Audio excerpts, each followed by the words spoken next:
All their stuff ready? All right.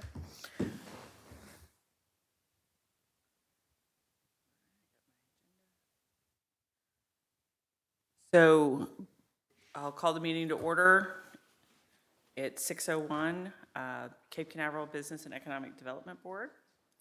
And if the clerk call the roll, please.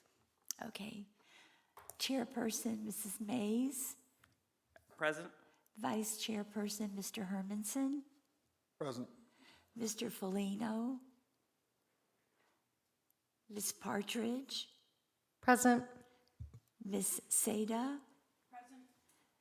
Present. Mr. Smith won't be here. And Ms. Taylor. Present. Thank you. Thank you. And this is our first time we've had a public participation card, but I believe that the giver of said card is a old pro at it, so I don't think I have to explain the rules.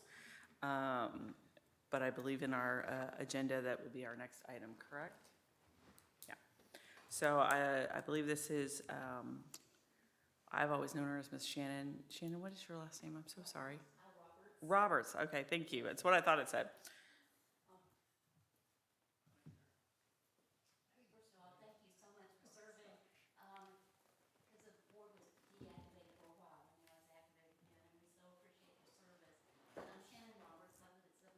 Solana Shores Drive here in the city. And the concern I've got goes back to the visioning effort, and I noticed you all have that on the agenda here, that was done when we had almost, I think, 600 residents that participated at the Radisson about the visioning of the city. And at that time, and this was sort of in the 2008-2010 time period, the residents were very vocal about wanting to minimize the number of hotels. They really did want to emphasize the residential character of the city, given the uniqueness of the city. And over the years, I mean, for those of us that have been here, and we see how much we've deviated from that residential character plan, and that's the reason I'm here. It just is so sad when I see, I'm asking what the groundbreaking is, and then we're told it's for hotels again. And we, in my opinion, through the years, we've turned to this advisory committee to work with the developers to influence protecting the residential character to the extent. I know we have to be respectful of private property rights, and I appreciate that. But I think without very advanced planning for the city to make sure that we do preserve the richness and the unique character of the city to serve the residents, we're just going to lose it. We're going to look like Anytime USA. I remember Titusville did their Renaissance planning years ago, and they were worried that they would be what I guess for planners is considered a Class C community, meaning that it's a proliferation of hotels, motels, whatever the case may be, gas stations, whatever. It's not that those don't serve the community, but it's just when you have a proliferation of it, you just lose the sense of where you're going. Right now, and we used to talk about this, we're passed through between Port Canaveral and Cocoa Beach. You can't even see that we're really Cape Canaveral, and now we're going to have another hotel built right at the entrance of the city. And I don't know where to go. I mean, I know that those that have heard me speak before council have been concerned about it, and others have too. But I'm just trying to get a sense of where to go with our concerns. This came up in the strategic visioning effort last year that was led by the city, and it came up the year before. And I don't know where we go with the voice of the residents. And any advice that you give us would be greatly appreciated. But I wanted to come today to just see if this is an avenue for us to resurrect that original vision and to protect the city for its unique character and not make us everywhere USA, which is what I sense we're becoming if we've not already, if we don't protect the city's character, residential character. Thank you very much. Thank you again for serving the city. Thank you for your comments, Ms. Roberts. All right. Next, we're going to we have minutes, I believe, from our previous meeting and I'll entertain a motion on the minutes. So moved. And a second? We have a motion and a second. Any discussion? All in favor? Aye. Aye. All right, motion passes. All right, let's get on to our new business. Because we have no old business listed in our agenda. New business, approval of the minutes, which we've done, and then we received some feedback on the economic action plan in our agenda, and we discussed that a little bit further. All right, so next is an update from FDOT A1A improvements presentation. Hi, everybody. My name is Lexi Miller. I work here at the City of Cape Canaveral. I don't think I've met everybody. I work somewhere between engineering and planning in the Community and Economic Development Department. And one of the roles I have is essentially as a transportation development coordinator for the city. So I'm kind of the formal liaison. And Patty, could you go back one slide, please?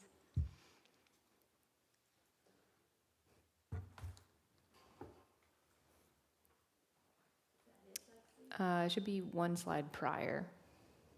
You should have a map of Florida on it. No.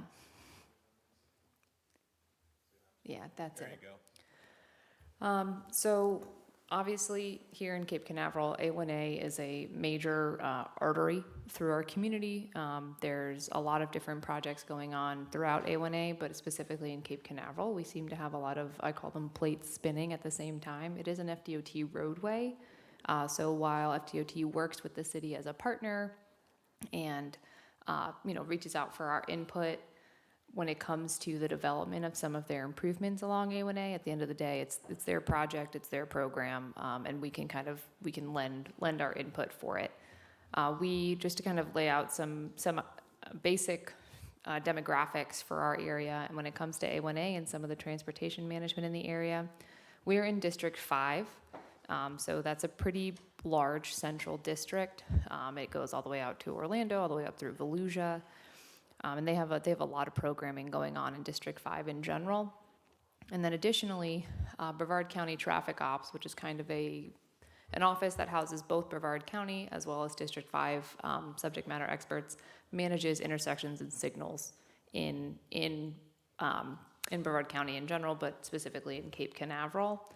And when it comes to the city's input and perspective on A1A, the council has adopted what's known as Resolution 2023-02, which prioritizes all of those things that you see on your screen. So things like accessibility, walkability, safety, sense of place, low impact or low maintenance landscaping, placemaking, and then most recently in support of a design of A1A that has medians to be used for vehicle access management.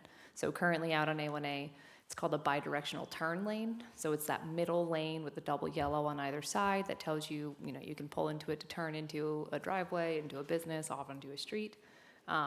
So council unanimously supported more access management along A1A through the use of medians. So it just kind of organizes traffic a little bit better and in a safer, more predictable way. Patty, could you go to the next slide?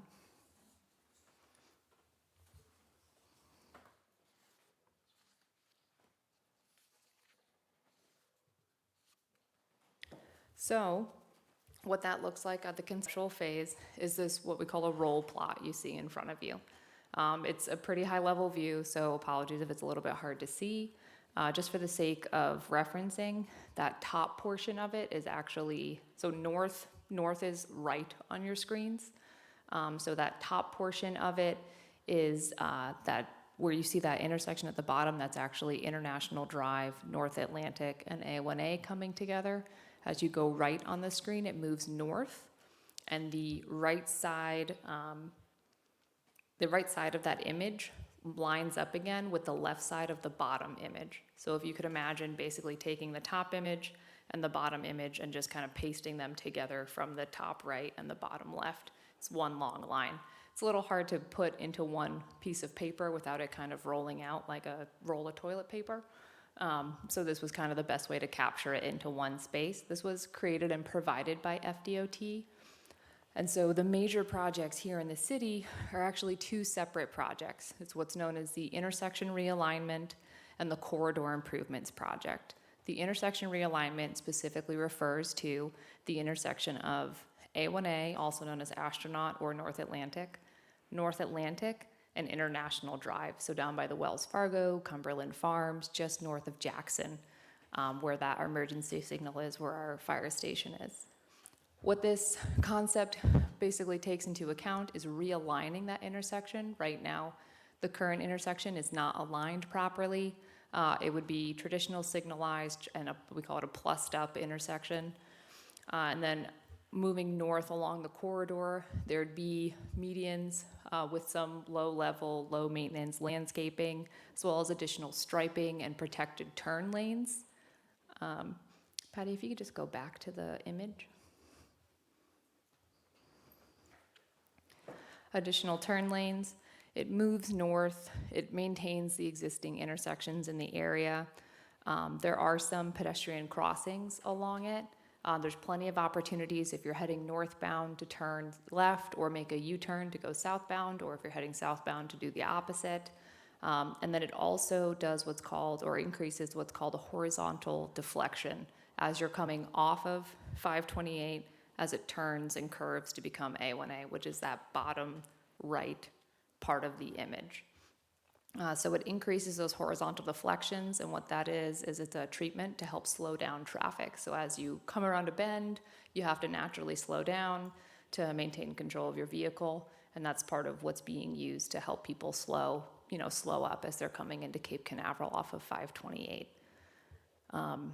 Before I move on to kind of the next slide, which just has a little bit of information on it for the current status of these projects, are there any questions on the concept specifically?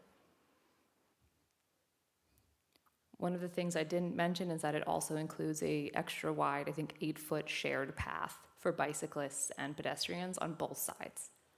So there won't be a separated protected bike lane from the sidewalk, but rather an extra wide on both sides.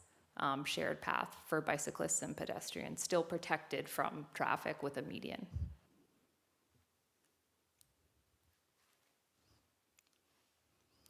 Are there any questions on this design specifically?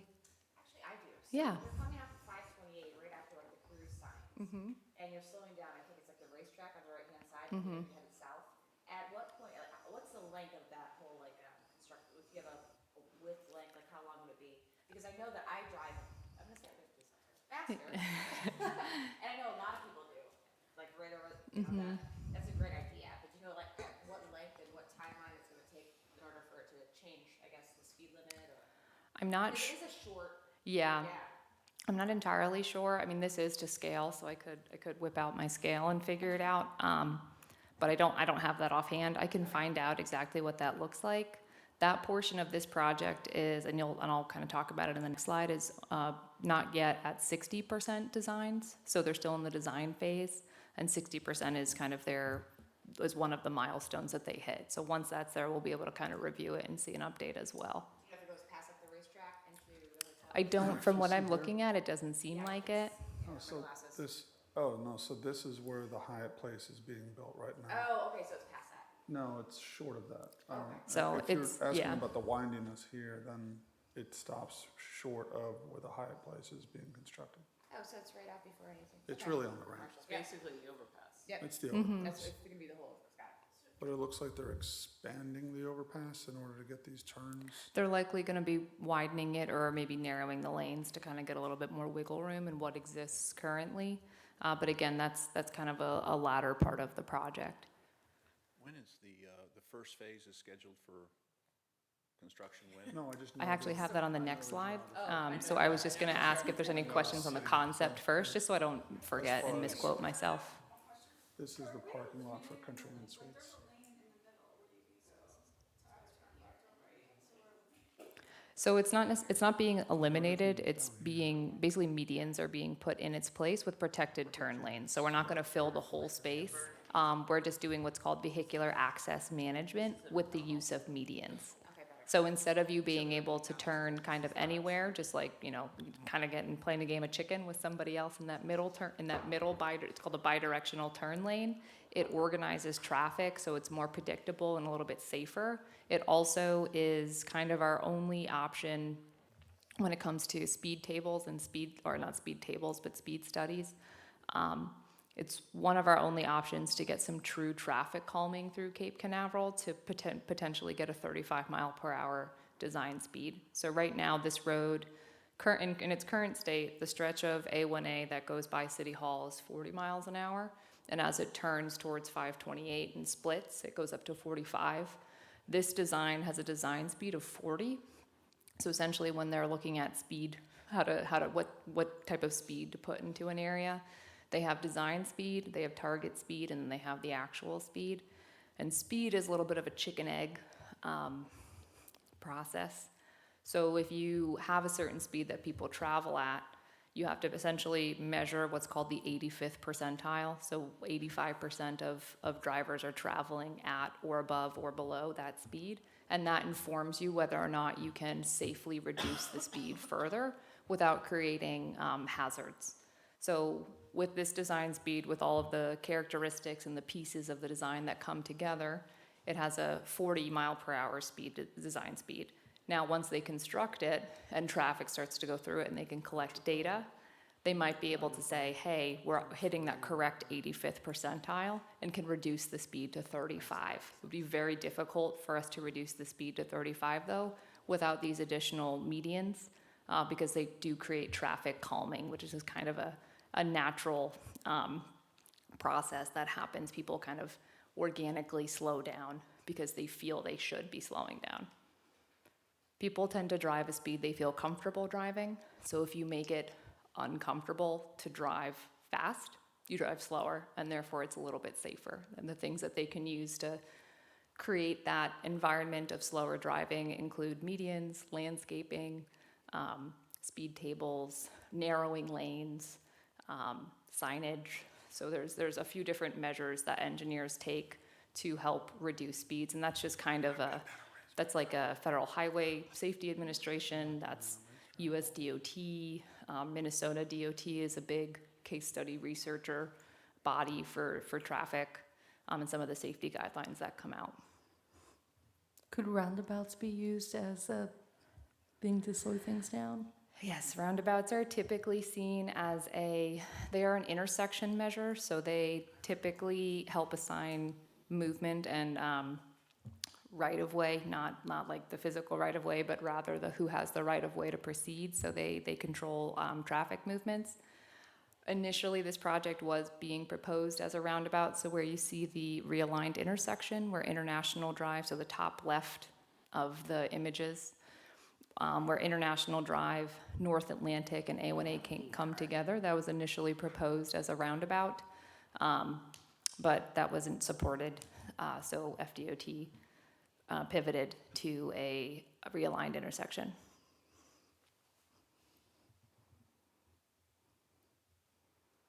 Are there any other questions on this design? Because I'm not next, my monitor's not working, that's why Tom and I are hanging out.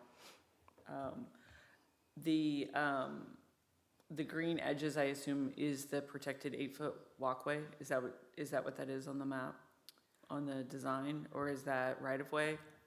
That, I think it's just the project boundary. It's hard to tell just because it's so small. I think it's the project boundary, so it's just showing where the scope of it is. Right.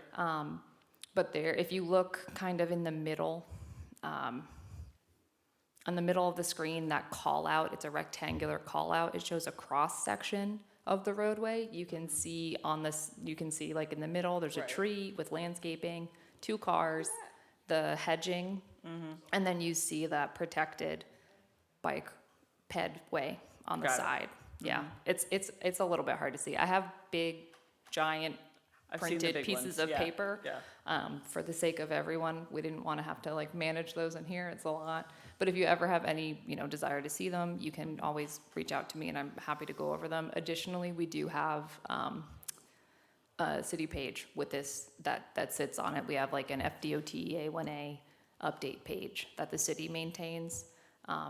Granted, the most up-to-date information is going to be on FDOT's website, and we very explicitly say that on our website. We just kind of keep it there for ease of access for residents.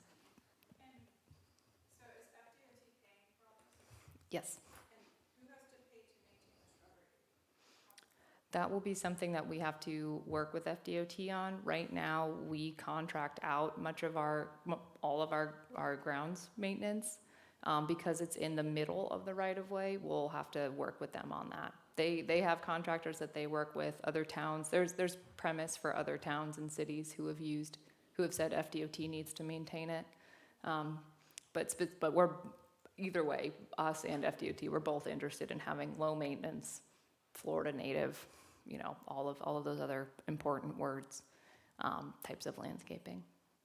So you said that the part where the overpass is towards the port, to the bottom right corner of our page, is still at almost a 60% design? Is that what you said? Yes, so actually, Patty, if you could go to the next slide. Yeah, my next question is, where is the design phase for the rest of the pieces? It went twice, if you just go back one. One more.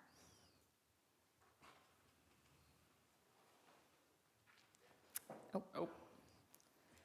Okay, so on the roll plot that you saw, there's technically two projects. There's the intersection realignment, which is really just where A1A, International Drive, and North Atlantic come together, and then a little bit of the roadway surrounding it. And then the second project is what we're calling the corridor improvements, which is just basically from that intersection all the way through to George King Boulevard where the ramp is. So currently, they're both in design phase. 60% designs have been submitted to their internal review process for the intersection realignment, but 60% designs have not yet been completed for the corridor improvement portion. We are awaiting both the 90% plans for the intersection realignment and the 60% plans for the corridor improvements this summer. That's what we were told last, is they're on schedule to be completed this summer. In terms of funding, the way that these types of projects work is that the Space Coast Transportation Planning Organization needs to get them on what's called their list of priority projects. It is a very kind of multifaceted, complex, bureaucratic process. There's a lot of plans and lists that things need to get on, so it needs to get on the Space Coast TPO's list of priority projects. It then also needs to be on FDOT's 5-year work program. And then there's kind of a few steps in between that we don't necessarily have to get into in this meeting. So for both TPO and through to the FDOT 5-year program, the intersection realignment project is fully funded. So that includes design, right-of-way acquisition, and construction. For the corridor improvements, currently design is the only fully funded phase. So right now, right-of-way acquisition and construction are not on FDOT's 5-year program. We're working to change that. We work with FDOT extensively to get that on their work program. But that's where we're at in terms of status for design, right-of-way, construction for both of those projects. So on the left side of your screen is the intersection realignment project, and on the right side is those corridor improvements. FDOT, just like any other entity, has been hit hard with inflation.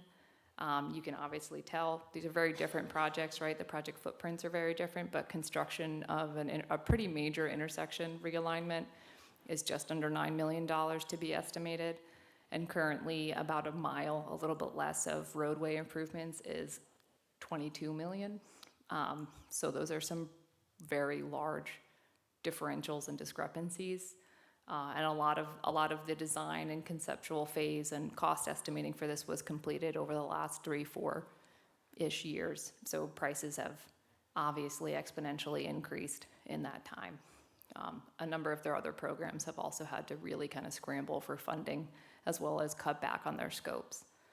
So we are working in lockstep with FDOT, Space Coast TPO, and whoever we can to make sure that these projects stay a priority. Lexi, is the second bullet on the intersection realignment, it says CST, is that construction? Yes. In fiscal year 27? Yes, so the intersection realignment, because of some of the funding struggles we had and some of the pivots that FDOT had to take for redesigning the intersection from a roundabout to a realignment, did push back their initial schedule start date for construction. So they're looking to start construction in their fiscal year 27.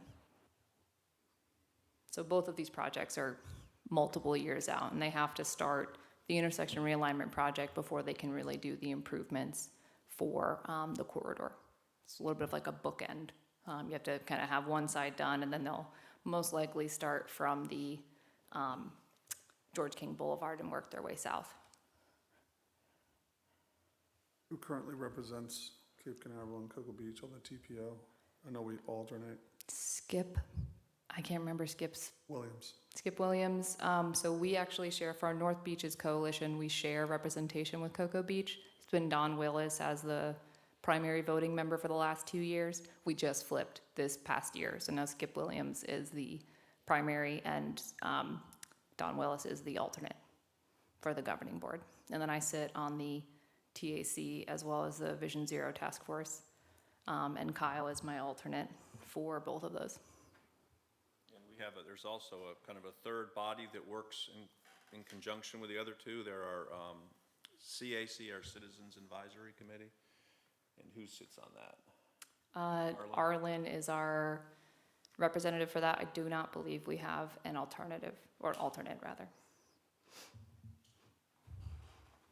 It's a very complicated process, and it's a lengthy process, and you have to be very involved and very engaged throughout to shepherd your project through a long-term process like this, because these dollars are hard fought for, and you have other cities in Brevard County who are much larger and potentially have more political clout than Cape Canaveral has, and therefore they have more representation on the TPO board, which ultimately makes the decisions on who gets funded. For example, I believe all 5 of the county commissioners are on the TPO board. So there's 5 votes right there. And we have 1 vote between ourselves and Cocoa Beach. So just to give you a little sense of the dynamics that are at play with these dollars, it's a Lexi and Dawn, they should be commended, because to get this kind of money out of that process is significant for Cape Canaveral. It really is. And just to kind of draw attention to the italicized lines, so under Space Coast TPO list of project priorities, you'll notice that it says regionally significant rank 2A and rank 4. So the rank 2A, for a long time, the intersection realignment was 2A and the corridor improvements were 2B on that list, and we tried to carry them hand in hand as they and this gets reevaluated every year. So every year we have to basically go back to bat for these projects. So we're getting really good at it, is what I'm saying. We're getting a lot of practice.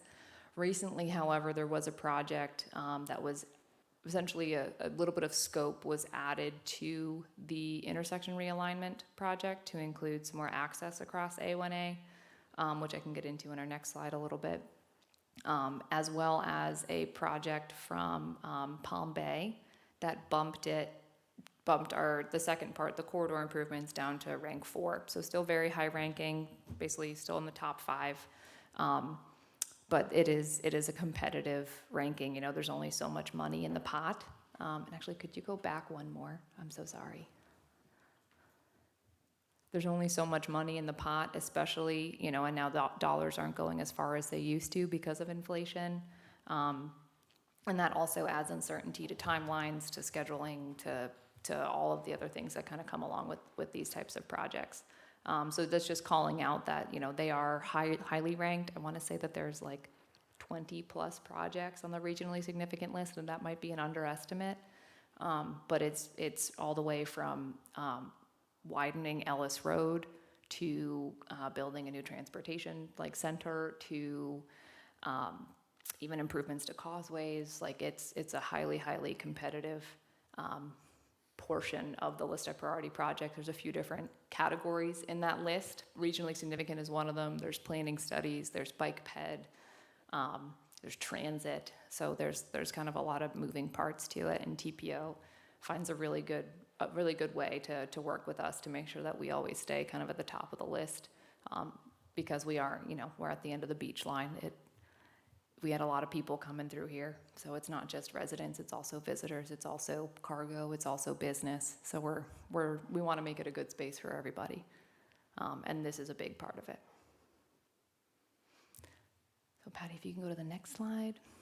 These are just kind of projects that are not yet programmed, but are in some sort of kind of in the works, go all the way from conceptual to a little bit less conceptual is kind of the best way to put it, like an idea of an idea versus, something that might be ready to have a plan soon. So the first one is the resurfacing from State Road 520 to George King Boulevard. Again, these are FDOT projects, so it's part of their programming. Initially, this was called what was a 3R scope, a SMART scope. There was supposed to be resurfacing, restoration, and rehabilitation. So there was going to be a little bit more in this. It was going to include striping, maybe widening sidewalks, curb and gutter, access management. So it wasn't just going to be pure resurfacing. Again, with the type of inflation we had recently, FDOT had to scale that back. So now it's just referred to as resurfacing. Despite that, we are still pushing FDOT to do more than just resurface, at least in our neck of the woods. We feel that there are some opportunities that would be very remiss to lose if they did not kind of work with us on it. Some of which includes additional striping, drainage, and pedestrian access across the A1A. But again, this is just kind of an update of where we are in the process. We actually had a meeting with FDOT last week to specifically talk about Cape Canaveral. We were supposed to have a regional meeting, so including Cocoa Beach, Brevard County, the port, and ourselves, and they reached out and said, we know you guys have a lot more plates spinning, so why don't we have a separate meeting with you all? And we said, absolutely. So right now, the design for that is in this upcoming fiscal year with construction slated for 2027.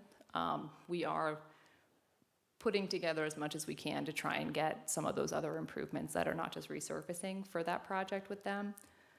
Additionally, currently in the list of priority projects, we are wanting to do a feasibility study and a complete street for 520 to International Drive.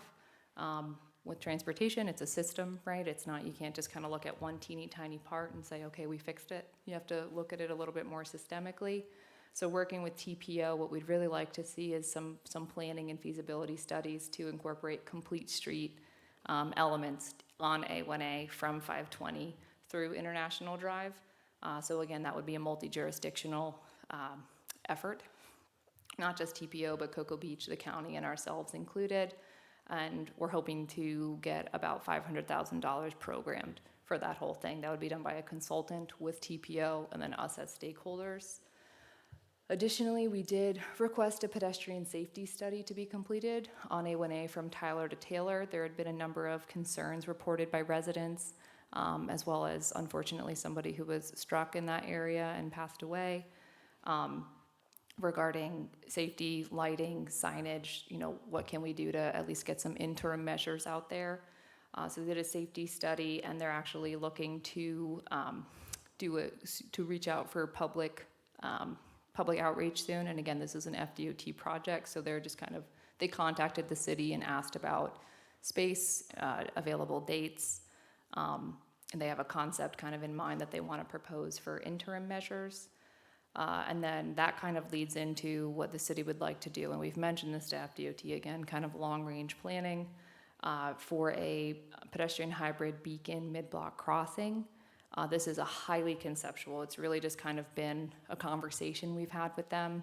There are some other plans for the presidential streets. There's a lot of pedestrian destinations on this side of A1A between City Hall, BCSO, the library, the Cape Center, Nancy Hansen, the dog park. There's lots of things in this immediate area that we feel additional access for pedestrians and bicyclists would benefit the community. But this is, again, something that we've just kind of put in front of FDOT and said, we're interested in this, we're gonna push for it. TPO is gonna work with us on it. We're looking for grants for it, but these things take a little bit more time. So that's more of a forever permanent access treatment or project. Whereas number 3, those interim safety treatments are kind of let's get something out there, let's make it a little bit safer for now. What can we get out there quicker, rather than going through a large bureaucratic process. In the time being, what can be put out there that is effective while we also work on a long-term solution. So those are the plates spinning on A1A in Cape Canaveral. I know it's kind of a lot of information, so if there's any questions, I'd be happy to take them. If not, always feel free to reach out to me via email or give me a call. Questions, anyone? Yeah, thank you very much Thank you for the your update. time. It's a lot, but And great job on number 2A and 4 for that. Yeah, we're gonna have to go to bat. I'm gonna see if we can bump 4 up to 3, but right now it's just in the draft. It's in the draft list, so I'm gonna maybe have some healthy debate, and it'll be fine.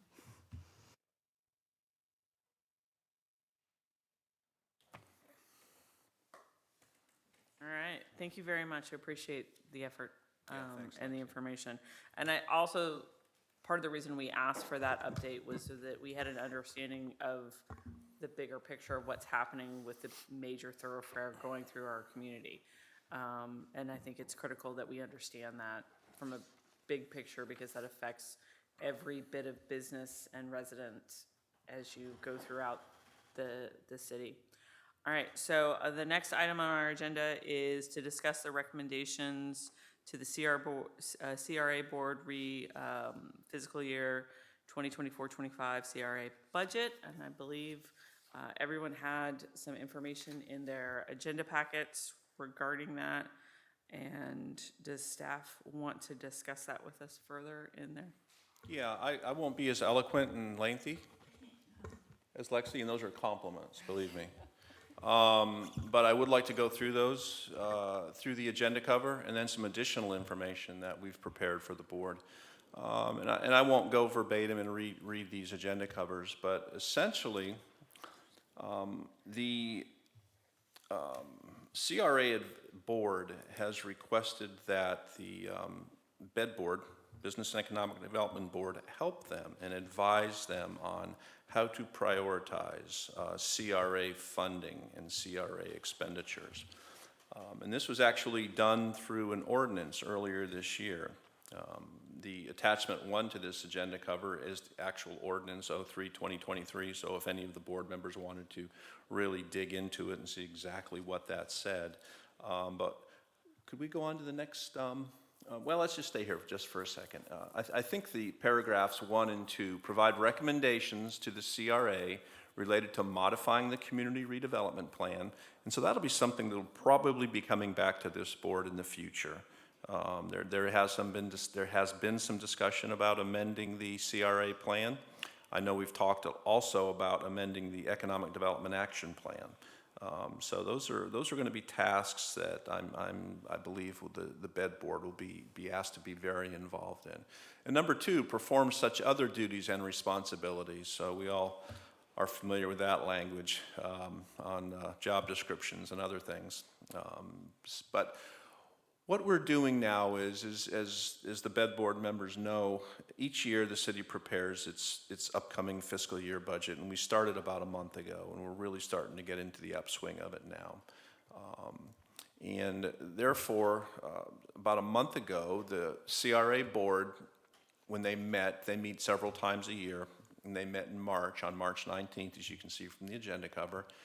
And they specifically asked the BED board to get involved and to make some recommendations on how these CRA dollars could be spent. And it's not just this year's CRA dollars. The CRA, we have a life expectancy till 2040. So we have approximately 16 more years.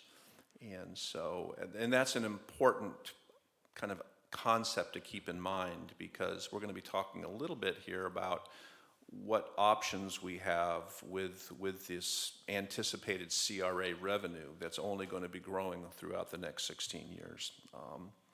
So what I've done is I've included as another attachment. Can we go, could we add forward the presentation one screen, please? Okay. You can see that. How about one more, Patty? Okay. I wanted to drill down in this item a little bit. If you go all the way down to the bottom of this page, this was the minutes. Whoops. There we go. This is and I want to note that these are draft minutes. They have not gone back to the CRA board for final action, but these are draft minutes our the CRA secretary has taken.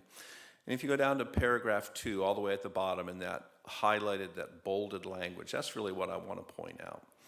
And this is the CRA board acting here. A motion was made by Board Member Willis, seconded by Board Member Davis, to request the bed board provide recommendations on prioritized use of available funds for redevelopment activity in the fiscal year 24-25 and future, as stated by CRA registered agent Morley. Okay? So I thought that was important to read into the record here for the board this evening, because that's exactly what was requested by the CRA board for the bed board to address. Can we move on forward? Okay.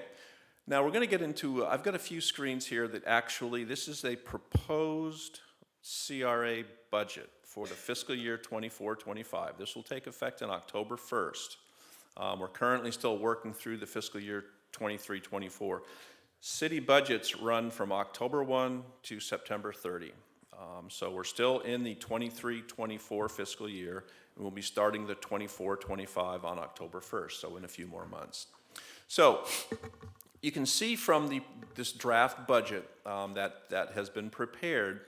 I'm going to go through this pretty quickly and just hit some of the highlights. The professional services, and we've got about a $2.7 million CRA budget right now. So I'm just going to hit some of the highlights. Right now we've got some, if you look down into the professional services line item, we've got planning and design for a force main extension. And that is going to be up on the northern end of the city. We're going to try to continue running our sanitary sewer force main up into the northern part of the city, because currently there is no sewer. Well, there's not, it's underserved by wastewater services, city wastewater service. We do still have some interest in developing up there from private property owners, and right now they cannot because there's not sewer up in that area. So that would be Along North Atlantic? this will be along Astronaut. Yeah. Right now, the sanitary sewer force main ends at, I call it the Dual Brand Hotel, if you know where the Homewood Suite is, really the northernmost hotel in the city. The sanitary sewer force main ends about there. In relation to there's some additional parcels to the north of that currently are, well, one of them is on septic. That's one of the only two pieces of property on septic is that little carpet building there in the city, on the right as you're moving out, and then we have another small one. But so we're going to try to get sewer up in there this next fiscal year, and that's and again, this is just the design work on that. Is that for commercial property up there or for residential? All of that property in that part of the city is either zoned commercial or industrial. So yes, it would be for the commercial and industrial expansion of the tax base, yes. And next screen, please. Oh, can we go scoot back one more? I forgot to hit the splash pad. Nope, the one that we were just on, right there. You'll see $51,000 in splash pad maintenance from splash pad maintenance coordinator. What that is we have, if you have children, you probably are familiar with this. We have a new splash pad at the C5 in the city, and there is it's a expensive piece of infrastructure to keep clean and keep running, and so there's been some money set aside in the CRA to help fund that. Okay, now we can move on. The presidential streets. I believe all of you, we've talked about the presidential streets project. This year in 23-24, we have $300,000 in our CRA budget to help fund some engineering and design work. In 24-25, this is probably the largest expenditure we have in the next year's CRA budget. And this is for actually going in and starting to construct the presidential streets. And as a matter of fact, next Tuesday night, Kimley Horn, who is the consulting firm who's been doing a lot of work on that, is going to be making a presentation to the city council about a number of things. And one of them is they're going to be recommending the first street that the presidential streets will kind of kick off with the reconstruction of that. When you say construction, can you, like, it's what? Construction means both above ground and below ground. Stormwater, Pardon? stormwater and Yes, exactly. We have a curbing and sidewalks and the whole kit and caboodle? whole kit and caboodle. We've got a lot of dated infrastructure in this area. As you all know, this is some of the oldest parts of the city. And we've got a lot of clay pipes and just some stuff that really needs to get replaced. So, yes, Is that gonna cover an area that's not in the CRA? that's a good question. Yeah, the concept is to run the presidential street from where it begins on North Atlantic all the way to the beach end. Well, the CRA ends generally at Ridgewood. So there's going to be a small portion outside of the CRA, really that easternmost tip of each one of the presidential streets. We'll be looking for other funding sources for those. We'll be looking at city stormwater fees. We'll be looking at general fund, just general tax revenue that we get. There's also a number of grants that we're going to be pursuing. So yes, that's a good question, and it's something we're dealing with. But yes, it's going to be both above ground and below ground. We're going to look at putting in new base, new streets. We're going to be looking at water, sewer lines. We're coordinating with the city of Cocoa. They actually want to come in and redo a lot of their lines as we have the roads torn up. And so once we start reconstructing it, we're going to be reconstructing complete streets, basically. So what you see on North Atlantic will kind of give you a sense of what you may see on the presidential streets. We haven't got to that point yet of actual nailing down a design, but the desire is, and there's a big push to incorporate some green infrastructure into these projects. And what I mean by that is concepts such as bioswales, permeable pavement, things like this, so we can really start getting our stormwater and getting it into the ground rather than piping it all the way down and getting it and treating it down here on Center Street, and then it goes out to the river. We're going to try to capture the stormwater where it falls and get it treated below the streets, essentially. So there may be an opportunity for some stormwater vaults, placement of stormwater vaults under the streets or within the intersections. So there's a lot of really cool things that we're looking at, frankly. And once we get a nod from the council on a first street, we're going to move forward pretty quickly with that. Does the 1.7 cover one street for like 3-4 blocks? That's a good question. The Kimley Horn who's our city engineer who's working on this, has indicated that a street, a full complete street from North Atlantic to the beach end will be, and these are preliminary numbers, so I don't want anybody holding, saying this is what it's going to be. We still have a lot of work to do and really haven't got into any value engineering yet, but it's going to be in the 1.6 to 1.8 maybe range, $1 million. How many presidential streets are there? 16, I believe. So that's something we want to talk about with the board this evening or I want to talk With about. inflation, that project alone is probably 10 years of CRA revenues. Oh, yeah. But on the other side of that coin, we've got, we do have one of the slides I'm going to show you is what the CRA is doing as far as valuation since its establishment in 2011. It's just been amazing, the growth in the CRA and the revenue that it's generating.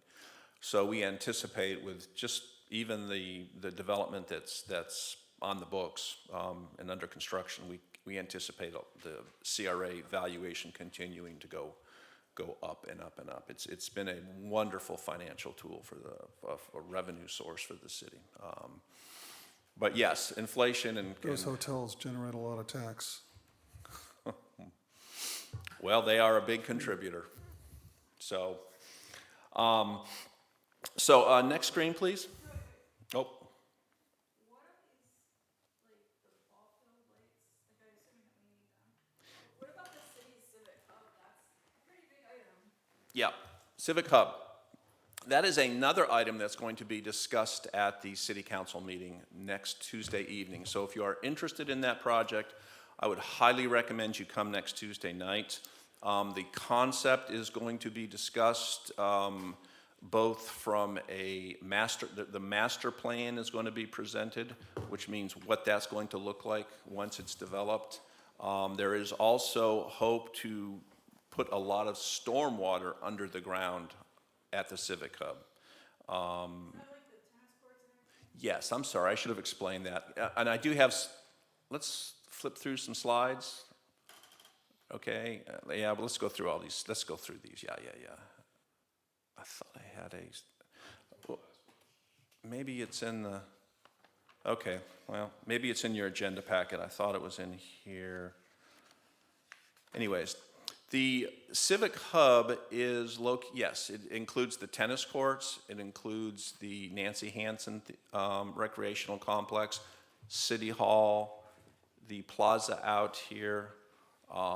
It includes I'll call it the racquetball courts, the police station. It's a pretty, yeah, shuffleboard, yes, thank you. And it's a pretty large area. And it's really meant to create a sense of place, to really allow for a lot of recreational and civic engagement opportunities. And that's what's driving the master plan. But the other important thing that's driving the master plan is this whole idea of incorporating low-impact development concepts. And that'll be there's going to be 3 pushes on Tuesday night the council's going to be wrestling with.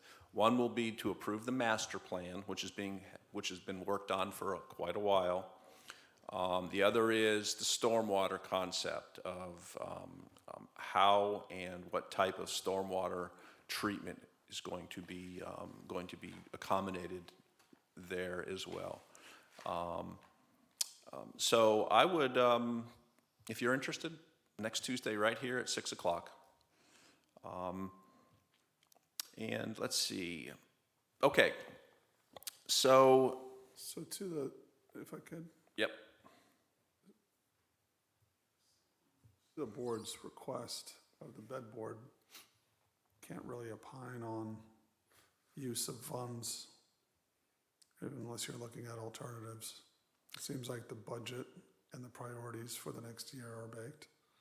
It seems like that 1.6 million is a down payment on a rather large project that there's a strong need for.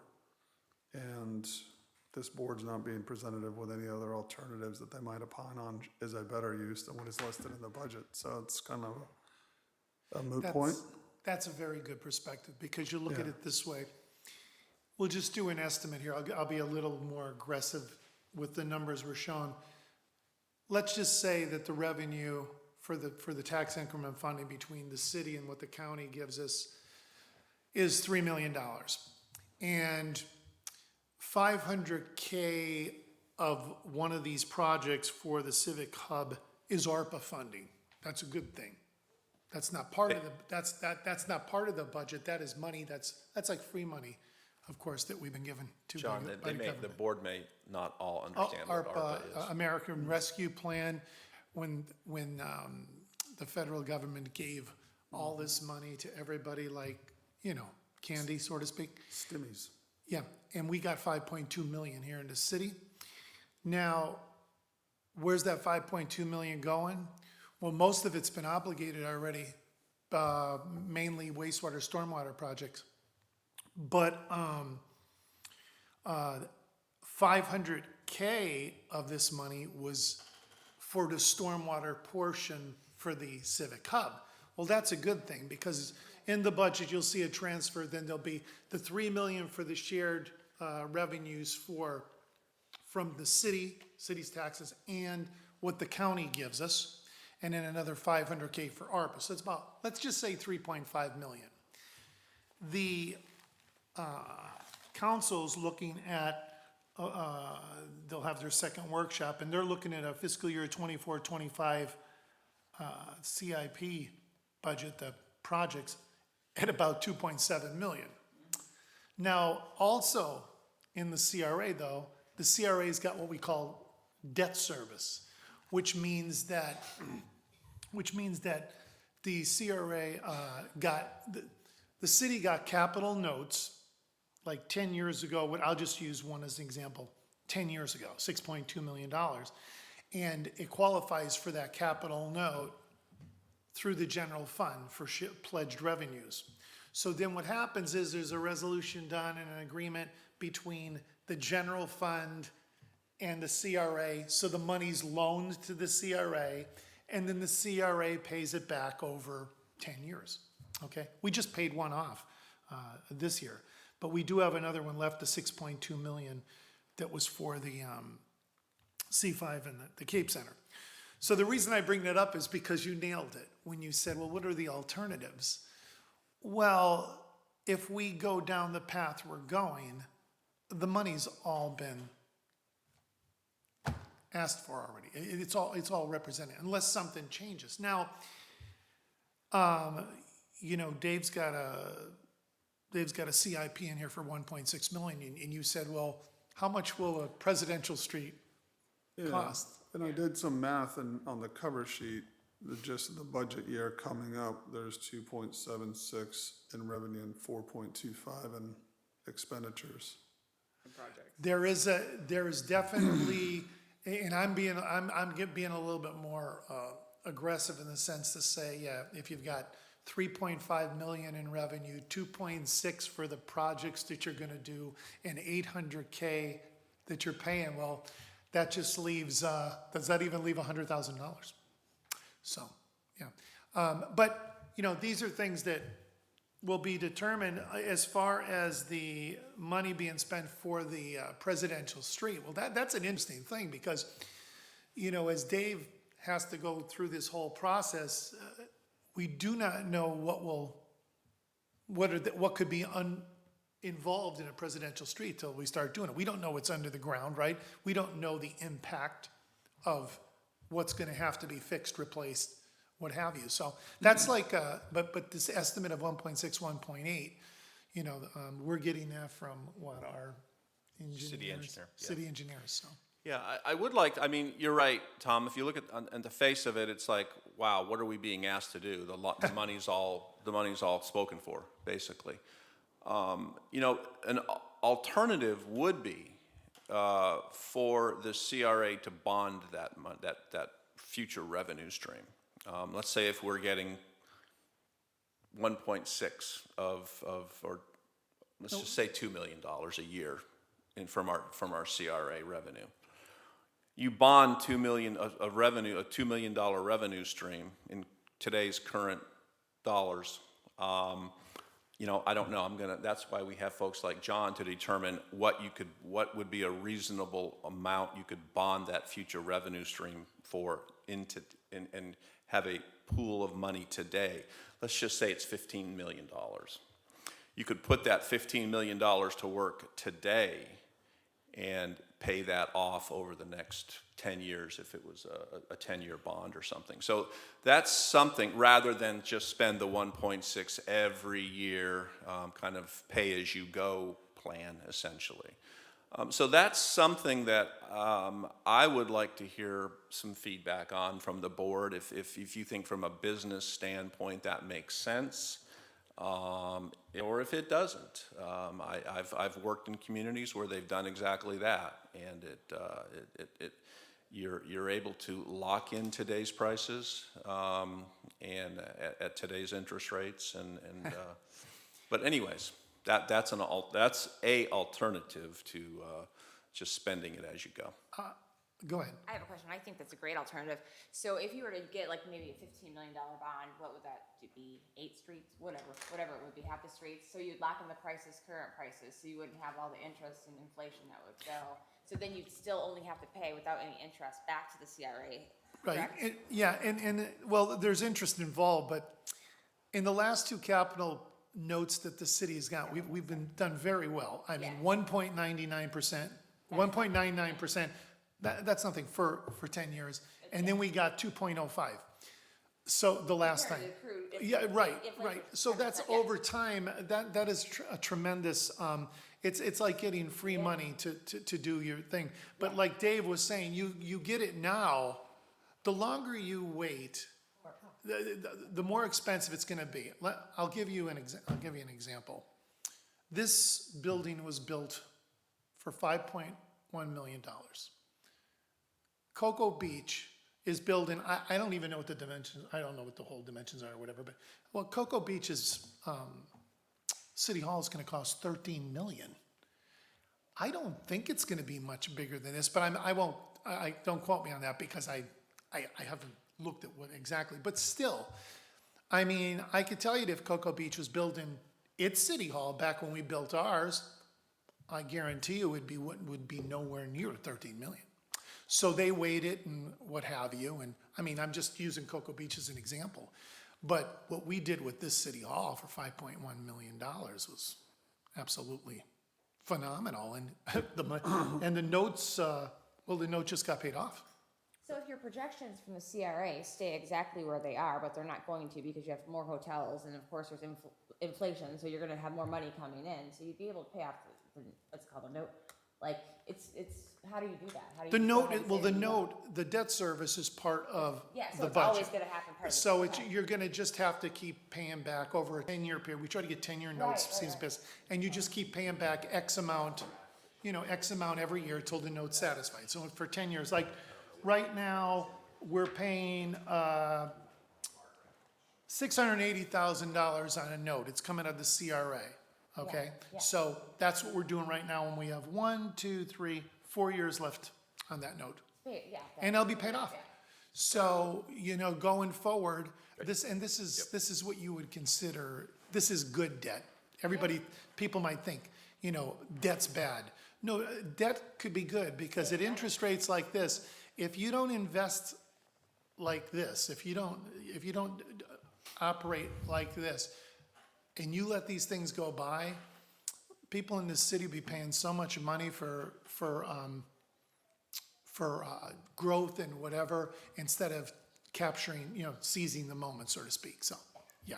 But I'll just say one more thing. Okay.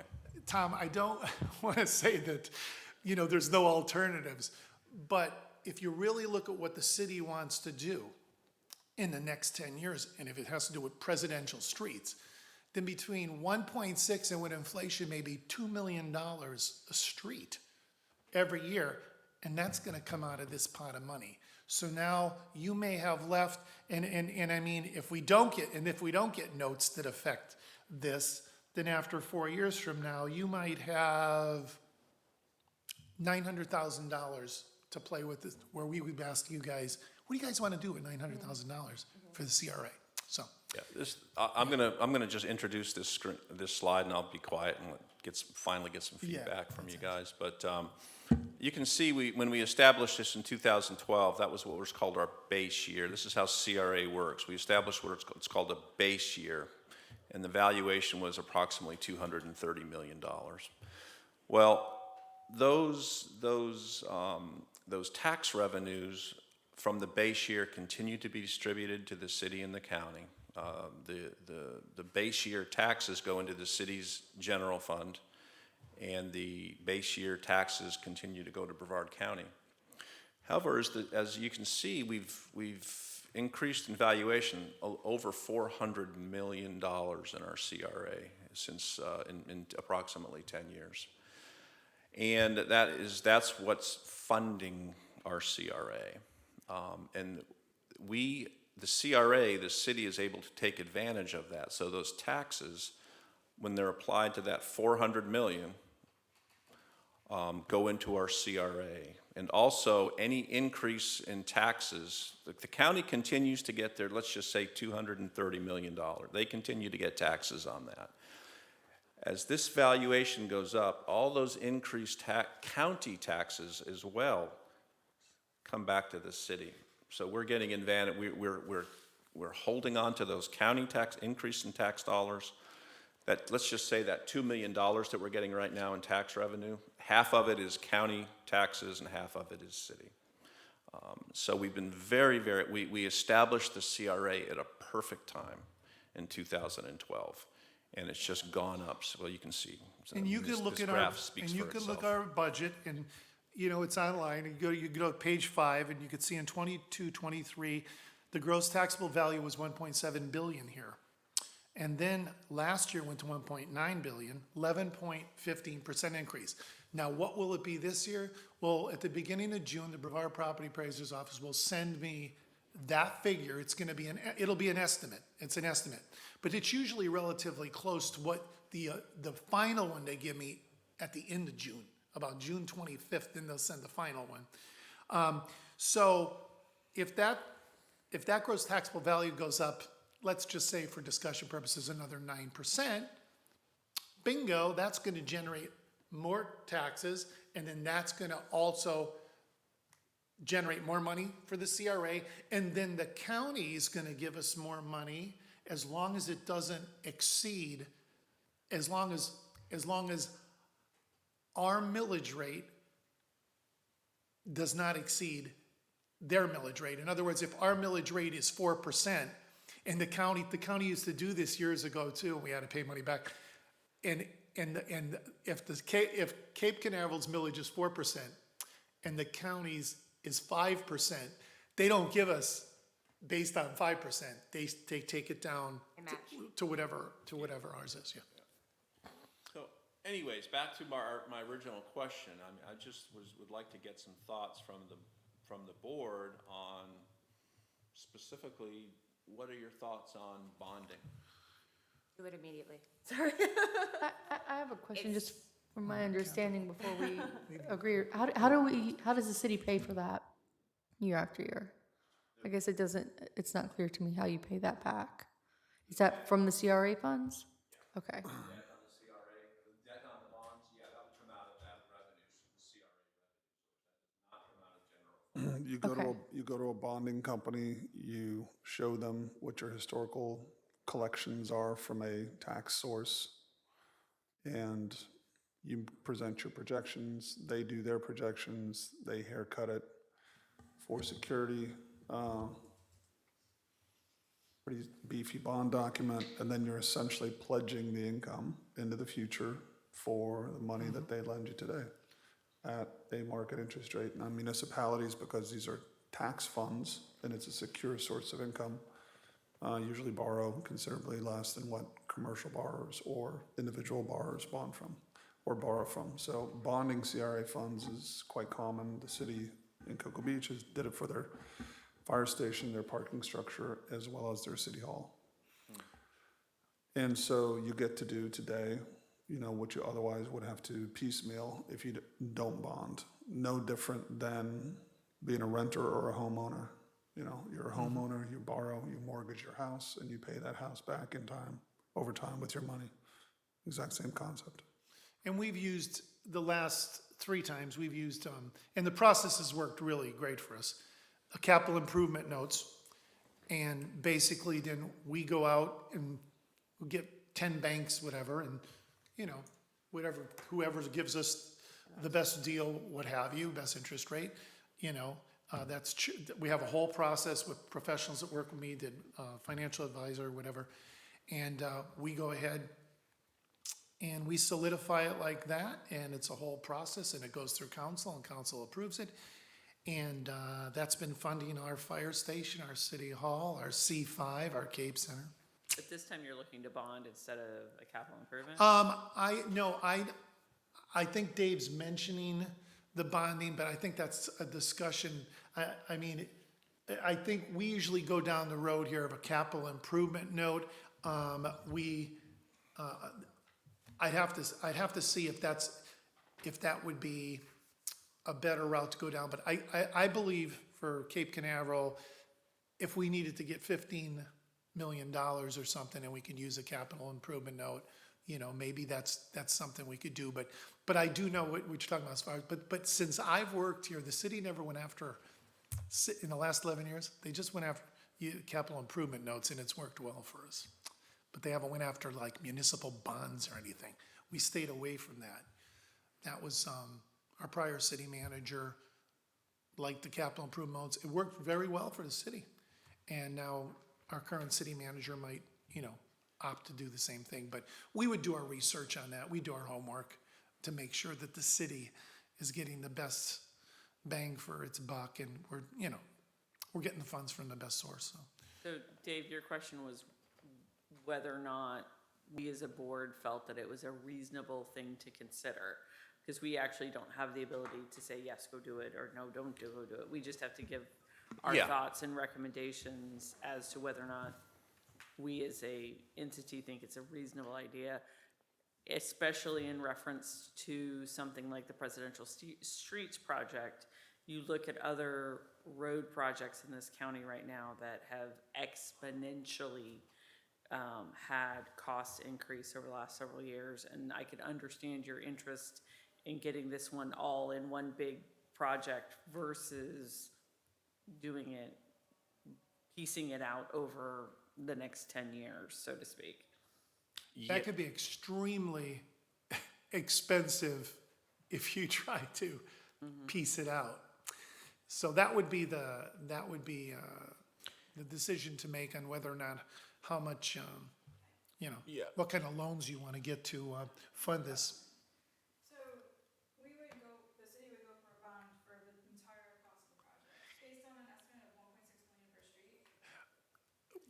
Well, I don't know if I can sit here and give you the specifics on the amount or how many streets, but I'm just, as Madam Chairman said, I think we're looking for some feedback on what the board thinks, if that would be a good idea to pursue, or at least look into. I'm not, we're not here this evening asking for specific recommendations or What happens, let's just say that we go with the 1.6 million, just like for a number, for the 16 streets, and we get the bond, and then we do the first street, and it turns out it costs $5 million.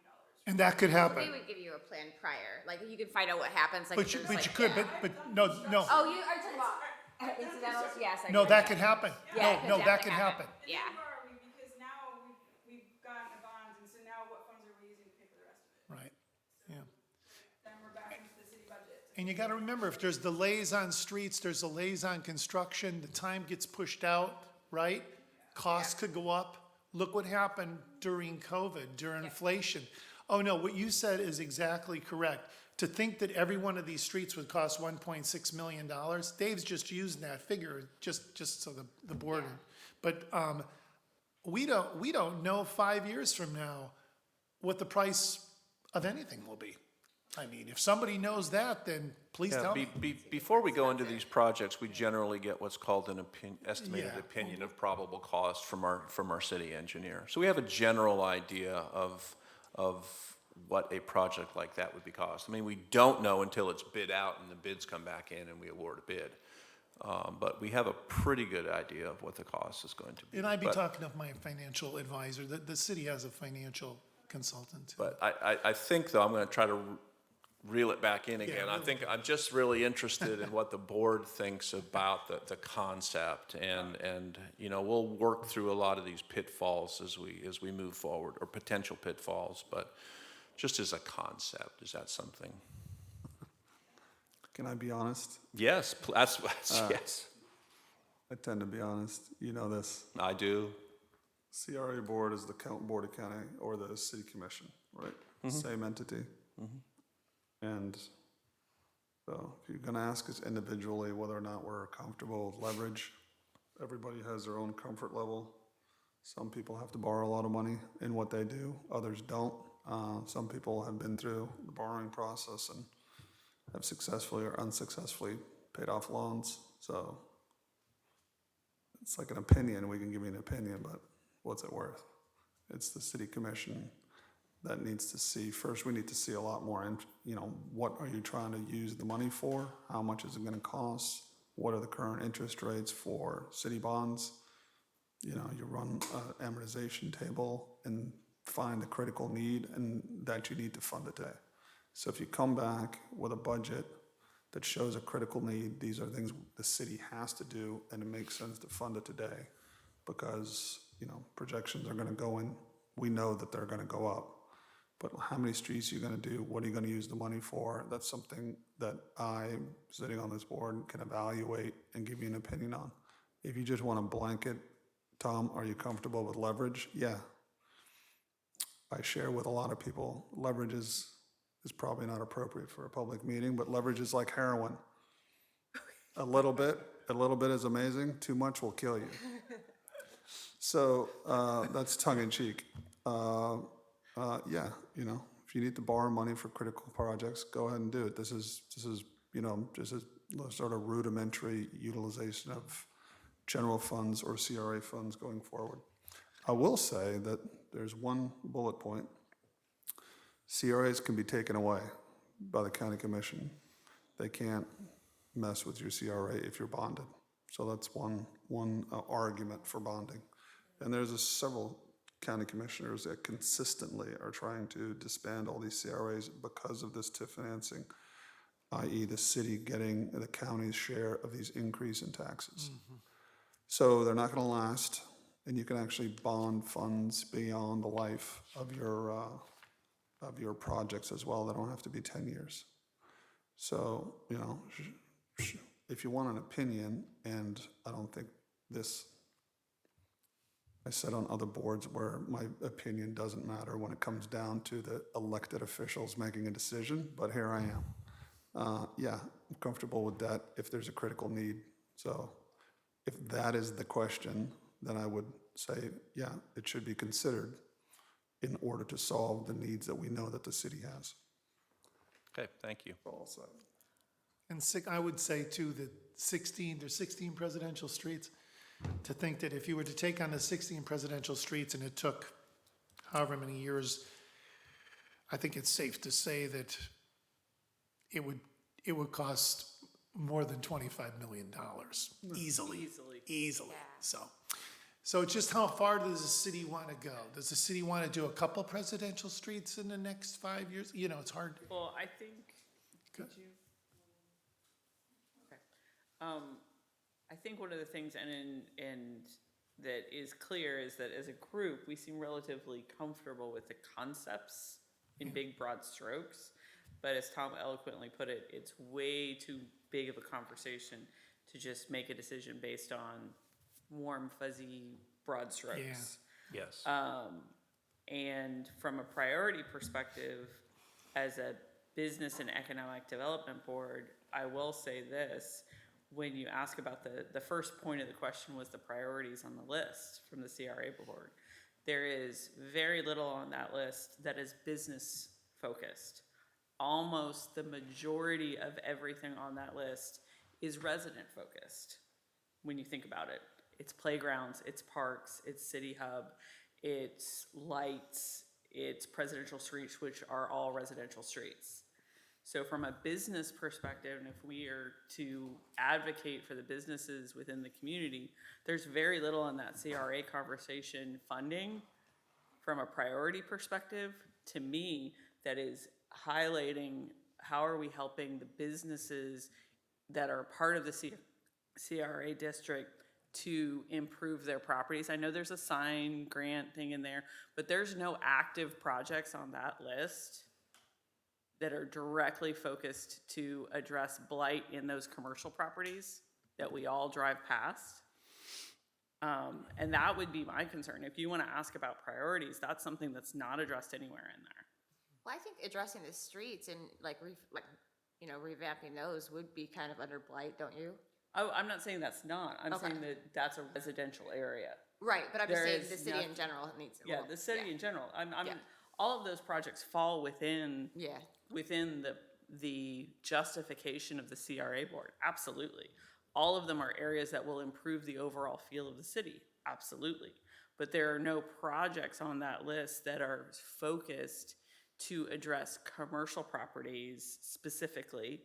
And if you think about what do you see when you drive through Cape Canaveral, as a person who is not driving through the residential sections of Cape Canaveral, and the impression we want to give to, and that's part of the mission of this board is to talk about how do we do good economic development for this community.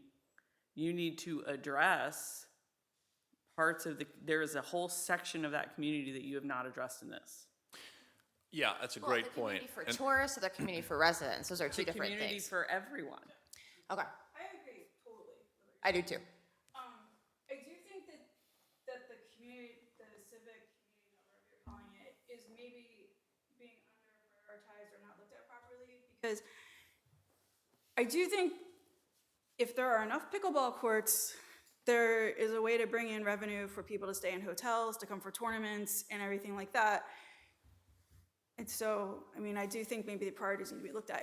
And I say that knowing that I prefer tennis, but I'd say that. I'm putting it forward, okay? Well, and for me, it's the pickleball courts are great, but if you are trying to maintain your business and the property immediately next to you is boarded up, which we have several properties on I A1A agree. that are boarded up or not well maintained, and you're trying to maintain your business in the district in the lot right next to it, No. and the city is putting nothing towards that in their CRA funds that's something people who are not residents see and get an impression about our city. Agreed.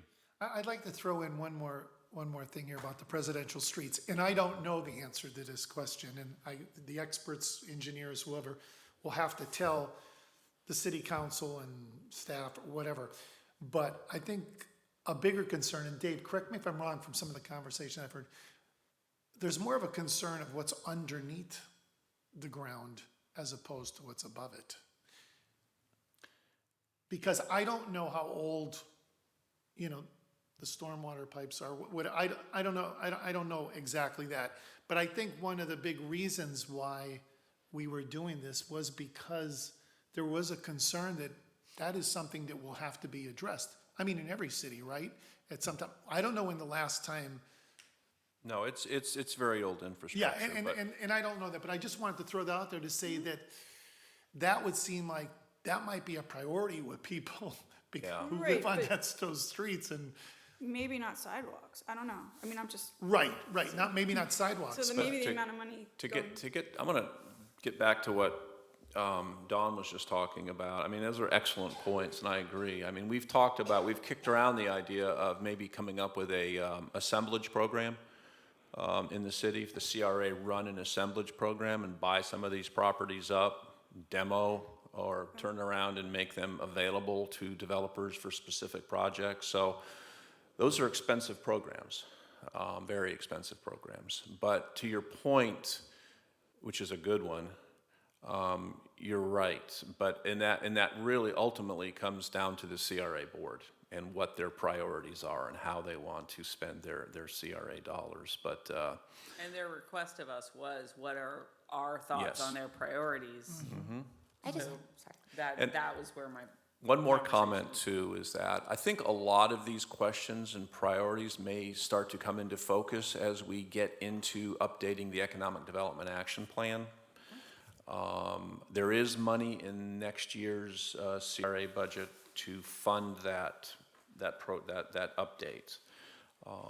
But I think those are questions and those are issues that I anticipate really digging into when we update the EDAP.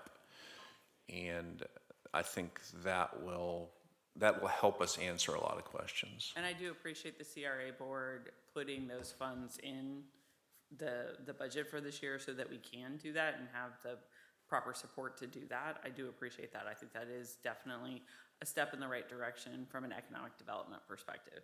Agreed, yeah. Is there a document or annual document that prioritizes capital improvement plans that the cities had on the books? I remember I got involved at west side of West Central, because it was Yeah. relevant to me and, recognized when I kept going back year in and year out that it was always on the plan, but unfunded. What's the current status of that critical needs plan? Assuming you do it every year as part of your budget, right? Yeah, we do. We prepare a 5-year CIP, and those funds are prioritized based on need and critical the critical nature of what this specific CIP item is and how much money we have to spend. But ultimately, there again, I mean, we as a staff prepare a proposed CIP budget, and we present that to the council.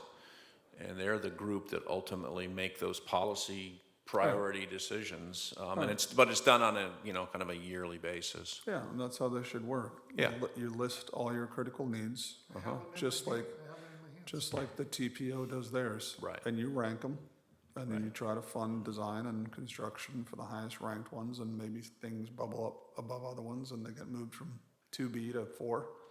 Right. And you figure out what you can use CRA funds for, and what you can use general funds for, and what you can pay with fees.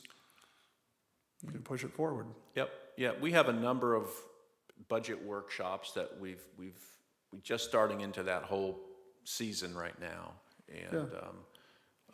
And these are discussions, priorities, what the council wants, what their priorities are, and that helps staff. So there was a CIP strategic workshop, and then council looked at all of it. Now they want to have another one, I believe in the middle of May. I don't think that's been finalized yet. And then the updates are here in this book. What are your top 5 projects on that list, and what do they add up Are to? you talking about in the CRA? Well, just give me the overall top projects, in or out of the CRA. Well, the top projects that are being talked about are obviously the Presidential Street, the Civic Hub, and then I'd have to go back through and. The same ones that were on this memo at the beginning? Yeah, the two big ones for the CRA are the Civic Hub and Presidential Streets. We don't, the enterprise fund, wastewater, stormwater, that's a whole other ballgame. Yeah. Because, those are stormwater projects and wastewater projects that need to be done, and their priorities, but they're funded. The enterprise fund is like a company, right? You got user fees, right? People's utility bills, whatever. That funds all those projects and SRF loans. You bring up a great point. So the stormwater funds on the presidential streets, the stormwater component of the project, is it anticipated to be spent with stormwater funds from fees or just from CRA funds? I believe the answer, I think what you're asking, Tom, is are we proposing to use stormwater funds to help fund the presidential streets projects? The stormwater portion of the improvements on the presidential street as much as projects. possible, Okay. yes. We would have to, Tom. Yeah. We would have to, because there wouldn't be enough dollars there through the CRA.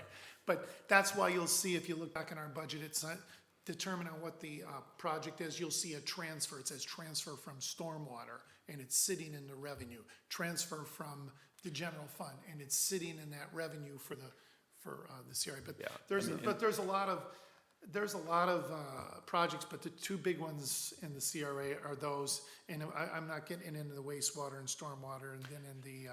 And that's another revenue source that we're going to be looking at is the sanitary sewer fund to help pay for that portion of this presidential streets project.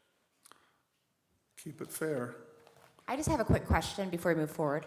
Our resident, what's your first name again? I'm sorry. Shannon?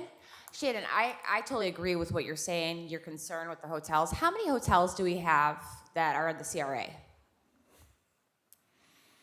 I don't know. Approximately 10.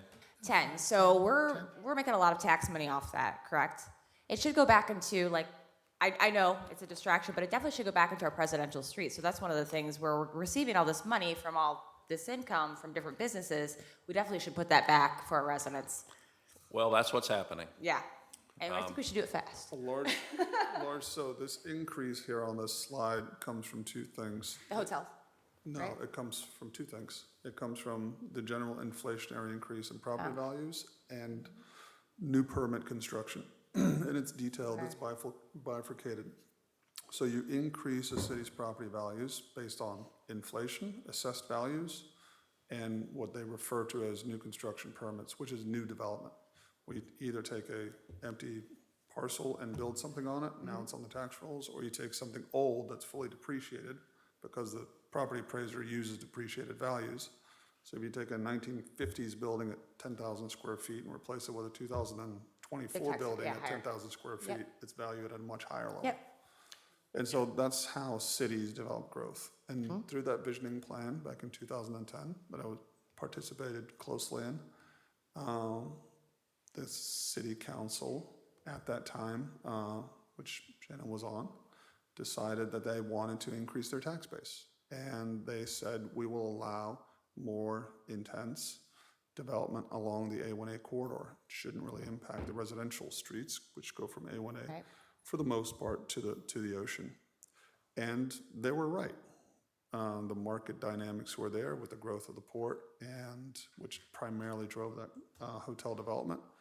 And they allowed for 65 feet instead of 45 feet, and lo and behold, the plan worked. And that is why you had the development of the Residence Inn, the Country Inn and Suites, Spring Hill, the Town Place, and all the rest of these, because the city and their policies allowed for it, and it coincided in a very nice way with market dynamics, demand for that construction. And had it not been permitted, had the other codes, there was a limitation on units per acre that was changed, and there was a limitation on height that was changed. That, with the growth of the port, is what got those hotels built. Because private developers on private land build for the highest and best use of that land based on market dynamics. And I'll repeat again that the city only through its code can restrict. The city does not build. You do not want city with taxpayer dollars building anything except for civic hubs and infrastructure and sewer.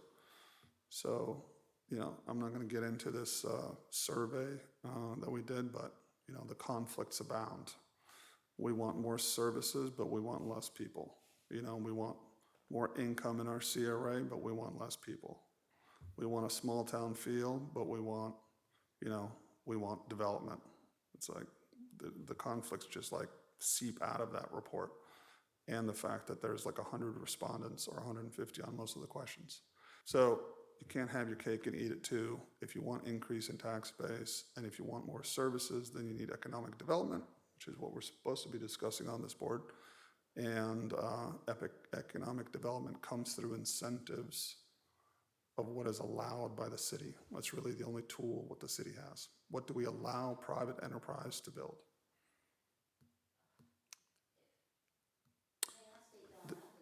The chair can call. Oh, in council, we're able to speak, so I'm just asking.